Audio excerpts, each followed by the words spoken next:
नमस्कार।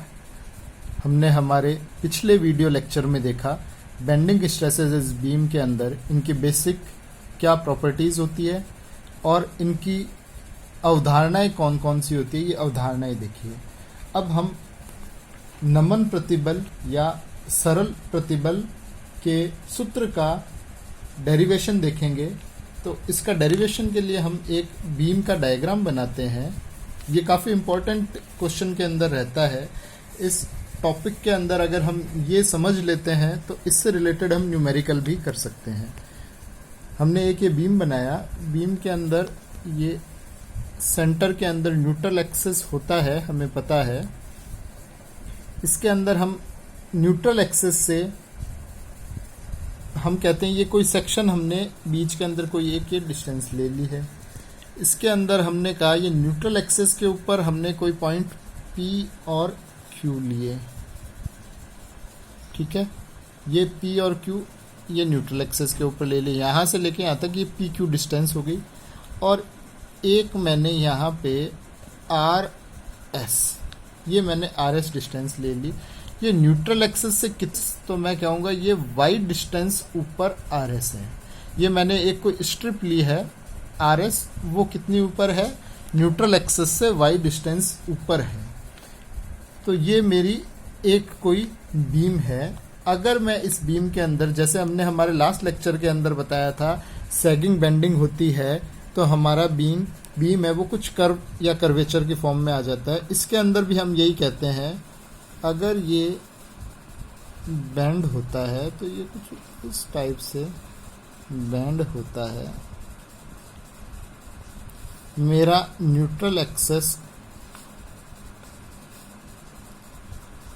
ये रहता है, न्यूट्रल एक्सिस, और मैं कह रहा हूँ इसका सेंटर कहीं पे कुछ ऐसा होगा।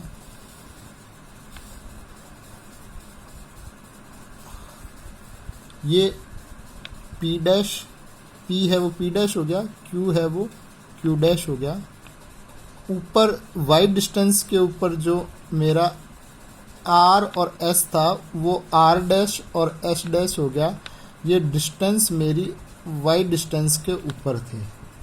अब मैं कह रहा हूँ ये मेरा सेंटर से अल्फा कोण बनाता है और ये मेरी डिस्टेंस है यहाँ से, ये सेंटर O से ये डिस्टेंस मेरी इस न्यूट्रल एक्सिस तक की डिस्टेंस है। सेंटर से ये मेरी कैपिटल R रेडियस है। सेंटर से न्यूट्रल एक्सिस तक की, यहाँ तक की, ये मेरा कैपिटल R है। कहाँ से? O से लेके ये मेरी कहाँ तक? इस Q' तक, या फिर मैं ऐसे कह सकता हूँ O से लेके P' तक की डिस्टेंस मेरी कितनी है? कैपिटल R है। अब मैं कहता हूँ न्यूट्रल एक्सिस पे स्ट्रेस कितना होता है? 0 होता है। तो न्यूट्रल एक्सिस पे स्ट्रेस कुछ भी नहीं होगा, स्ट्रेस की वैल्यू 0 होगी। तो यहाँ पे लंबाई में परिवर्तन कुछ भी नहीं होगा। जो आपका PQ है न्यूट्रल एक्सिस की ये डिस्टेंस, ये PQ और P' ये दोनों समान रहेंगे, क्योंकि हमने हमारे लास्ट लेक्चर के अंदर देखा था कि स्ट्रेस का वेरिएशन कैसे होता है। तो हम देख सकते हैं P' और Q' है वो P' Q' किसके बराबर होगा? P और Q के बराबर होगा। और P' Q' की वैल्यू कितनी होगी? तो हम यहाँ से देख सकते हैं P' Q' की वैल्यू कितनी होगी, क्योंकि हमें ये पता है कोण बराबर क्या होता है? चाप बटे त्रिज्या।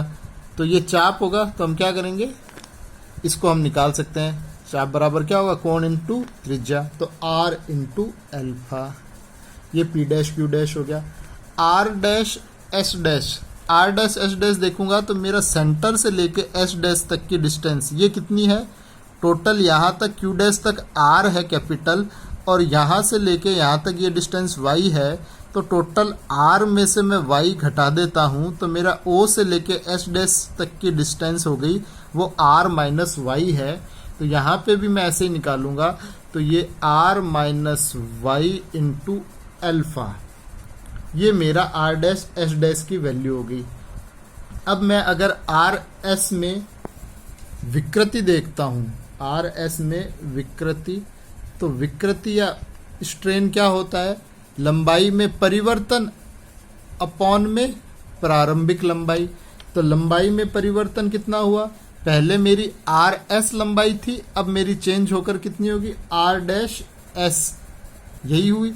अब मैं क्या कहता हूं, लंबाई में परिवर्तन अपॉन प्रारंभिक लंबाई R S minus R dash S dash upon प्रारंभिक लंबाई आर एस। तो ये मेरा विकृति आ जाएगी। अब आर एस मेरा आर एस किसके बराबर है अभी, आर एस पी क्यू के बराबर है, और पी क्यू किसके बराबर है, पी डैश क्यू डैश के। यहां से ये आर एस किसके बराबर है, पी क्यू के, और पी क्यू किसके बराबर है, पी डैश क्यू डैश के। तो आर एस की जगह मैं क्या लिख सकता हूं, पी डैश क्यू डैश, और आर डैश एस डैश की जगह मैं क्या लिख सकता हूं, आर डैश एस डैश, ऐसा ही रख दिया, और नीचे मैंने क्या लिखा, आर एस। तो इसकी वैल्यू मेरे को पता है कितनी है, आर एल्फा, और इसकी वैल्यू कितनी है, R minus Y into alpha, और आर एस की वैल्यू कितनी है, आर एस की वैल्यू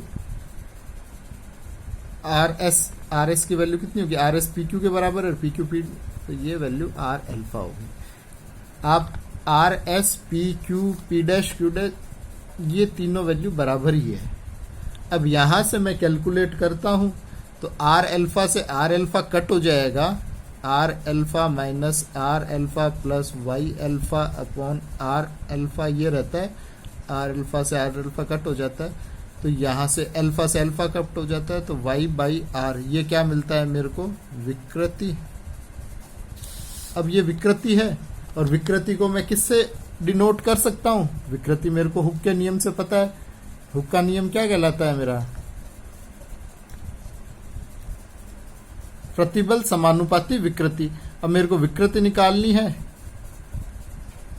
विकृति बराबर क्या होगा, प्रतिबल अपॉन में कैपिटल ई, तो ये sigma upon capital E Y by R. कई लोग इस सिग्मा को एफ से भी दर्शाते हैं, स्मॉल एफ भी क्या होता है, आपको स्ट्रेस को शो करता है, तो सिग्मा अपॉन ई लिख दो, या small F upon E is equal to Y by R, या फिर आप ऐसे लिख दे दो sigma upon Y is equal to E by are.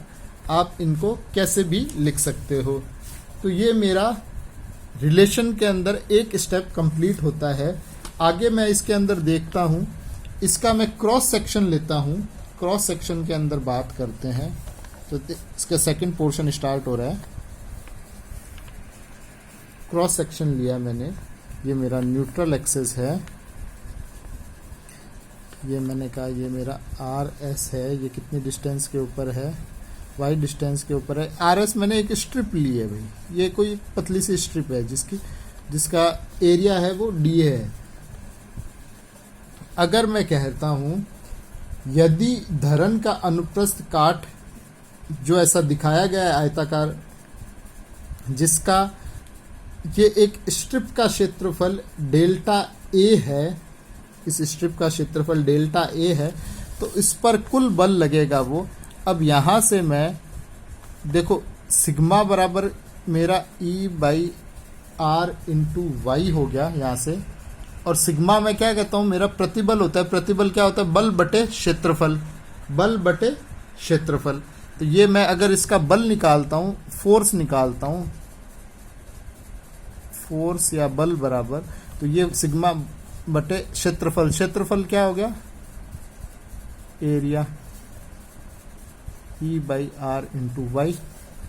अब मैं फोर्स निकालता हूं या फोर्स या बल, तो ई बाई आर इंटू वाई, और एरिया, एरिया इस स्ट्रिप का मैं कहता हूं डी ए, इसका एरिया डी ए है, तो ये डी ए एरिया होगा।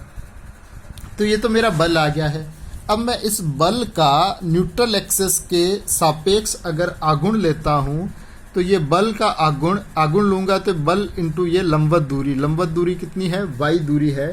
तो मैं कहता हूं बल का न्यूट्रल एक्सेस के सापेक्ष, बल का न्यूट्रल एक्सेस के सापेक्ष आघूर्ण, बल का न्यूट्रल एक्सिस के सापेक्ष आघूर्ण m होगा आघूर्ण, तो वो क्या होगा, ये फोर्स इनटू परपेंडिकुलर डिस्टेंस। अब ये DA एक स्मॉल पोर्शन के लिए था, अगर मैं इसको टोटल सेक्शन के लिए लेता हूं तो यहाँ पे ये इंटीग्रेशन का साइन या सिग्मा का साइन आ जाता है। अब मैं कहता हूं ये मेरा क्या हो गया, E/R DA into Y square, DA into ये सेकेंड मोमेंट ऑफ एरिया है, सेकेंड मोमेंट ऑफ एरिया मेरा मोमेंट ऑफ इनर्शिया कहलाएगा। तो ये M/I इजक्वल टू E/R बना, ये M/I इजक्वल टू E/R, यहाँ पे मेरा बना σ/y इजक्वल टू E/R। इन दोनों इक्वेशन से मैं रिजल्टेंट इक्वेशन लिख सकता हूँ M/I equal to σ/y equal to E/R। ये मेरे को यहाँ से इक्वेशन डिराइव करनी थी, ये मेरी इक्वेशन डिराइव हो गई। ये मेरे एग्ज़ाम के अंदर काफ़ी इम्पोर्टेंट है। इसके अंदर मेरा M मेरा आगुण है, I मेरा मोमेंट ऑफ इनर्शिया है, यहाँ पे सिग्मा मेरा प्रतिबल है, सिग्मा की जगह स्मॉल f भी लेते हैं, y मेरी न्यूट्रल एक्सेस से जो डिस्टेंस ली गई एक्सट्रीम फाइबर की वो है, E मेरा यंग्स मॉडुलस है, R मेरा रेडियस ऑफ कर्वेचर है। इनके अंदर जैसे इन चार टर्म्स के अंदर कोई भी 3 वैल्यू दी गई होगी तो एक वैल्यू निकालनी होगी, यहाँ पे इनमें से कोई 3 वैल्यू दी गई होगी तो एक वैल्यू निकालनी होगी। इस टाइप से मेरे क्वेश्चंस बनते हैं। अब ये मेरा फॉर्मूला बन गया है। इस फॉर्मूले के अंदर कुछ चीज़ें और है, वो हम हमारे नेक्स्ट लेक्चर के अंदर देखेंगे कि वो किस है करेंगे हम।